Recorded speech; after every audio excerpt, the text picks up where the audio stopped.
Hi folks, I'm to discuss revaccination after stem cell transplant. Why would you need to be revaccinated after your transplant?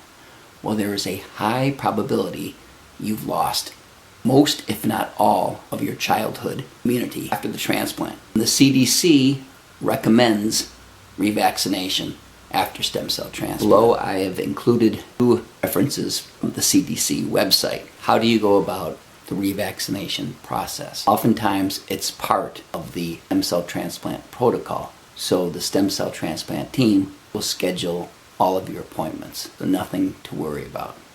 End of story. If not, as was my case, I had to follow up with my primary care provider. Now, where do you start with your primary care provider? A good place to start is have him run some antibody titer tests for the various vaccines you would have had as a child. And if they come back negative, that means you don't have any immunity to that disease or antigen anymore. That would be a prerequisite. Get the vaccine again. Now the next step is to decide which vaccines to get, when to get them. I would actually recommend to go to your public health department to do this, since they have all the vaccines on hand, and your primary care provider most likely won't have all the vaccines that you need.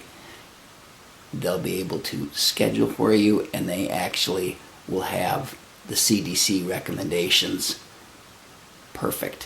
One very important point: you don't want any live vaccines, not until 2 years post stem cell transplant. So that would be vaccines like mumps, measles, rubella, and varicella, etc.